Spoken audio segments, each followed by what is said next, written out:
Now, though Boris Johnson spent most of today's briefing defending his chief advisor, the Prime Minister did reaffirm his determination for a phased reopening of schools in England before the summer holidays. Now, they were closed on the 20th of March to all except key workers, children and vulnerable students.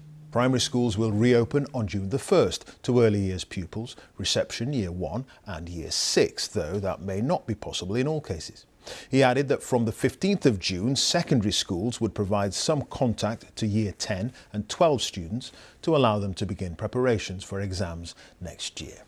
Well, our education correspondent Dan Johnson is here with me. Dan, a reaffirmation that some schools are going to reopen, but there's still a lot to iron out. There is indeed, and teaching unions have again expressed safety concerns, saying that parents and teachers need further reassurance, need to see more of the scientific evidence behind this decision. The advice that was published on Friday said that the risk is low if the right measures are in place. And the Prime Minister did recognise today that it won't be possible for every school to reopen next Monday, even to the limited number of children that they aim to get back in. And that's been welcome because we know a number of councils have said, well, they aren't ready. Their schools won't be opening. The decision to delay the return of some of those older pupils, the 15 and 17-year-olds who will be facing their GCSEs and A-levels next summer, that's been well received. They won't go back for at least another fortnight now. And on social distancing, the government issued some guidance today to nurseries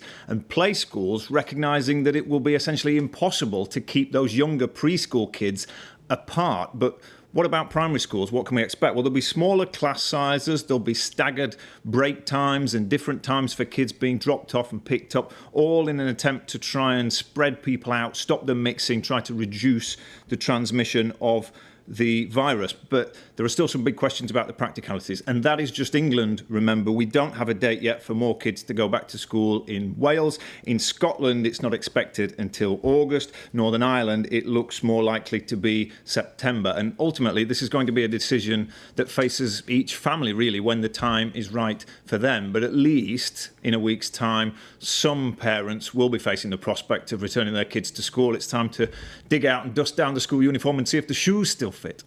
OK, Dan, many thanks. Dan Johnson. Now, this week, the official number of deaths in care homes in England and Wales from COVID-19 is expected to pass 10,000. And that number won't include residents who died in hospital. Care leaders say 2 months into the pandemic, government support remains patchy and inconsistent. In the last week, the BBC has spoken to more than 100 residential and nursing homes, and nearly a third still have no staff tested for the virus. Ministers say they threw a protective ring around care homes from the start and that the majority are coronavirus free. Our social affairs correspondent Alison Holt has returned to one home we've been following throughout the crisis to get their view. Out of mind for too long, the strain on care staff is so close to the surface.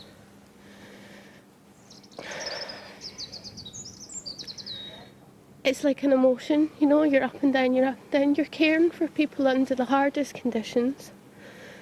To see people get so sick and so poorly and only be able to hold their hand, not be able to give them a cuddle, not be able to do my job, it makes me feel frustrated inside. One home, but their experience here tells the story of so many. We've followed care staff at St Ives Lodge in Chingford as they've struggled with COVID-19. 6 residents have died. Now 8 weeks on, they hope they've got the better of the virus. So right from the start, we've tried to throw a protective ring around our care homes. This wasn't what the home manager remembers. Struggling to get testing, protective equipment and health support, she felt ignored. We've made sure that care homes have the resources they need to control the spread of infection. Well, that makes me really angry to watch that because it's rubbish.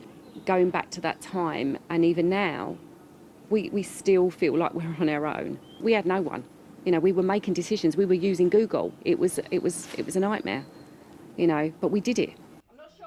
Staff locked the home down in early March. Then official advice in England said it was unlikely people in residential and nursing homes would be infected by the virus.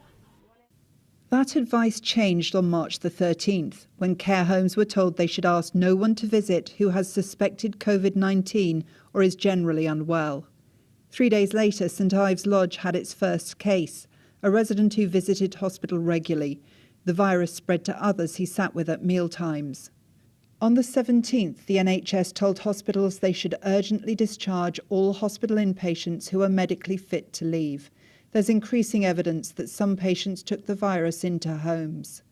On the 21st, the government said the medically vulnerable should shield, including those in care homes. 3 days later, lockdown began for everyone. At this point, the representatives of key care organisations believed that their voice was not really being heard at the heart of government. The focus was on preventing hospitals being overwhelmed. I think it says something about how we value people in the care system.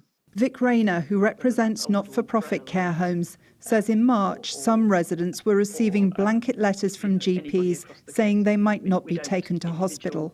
We will be signing forms to say if your heart and breathing stop, the carers will not try to resuscitate you.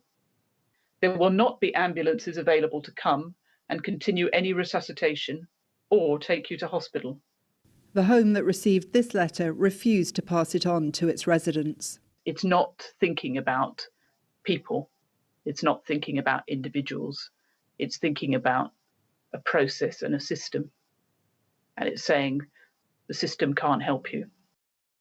3 weeks into lockdown, with the pandemic at its peak, council directors of social care wrote to the government describing protective equipment distribution as shambolic, guidance as contradictory, and saying social care appeared an afterthought.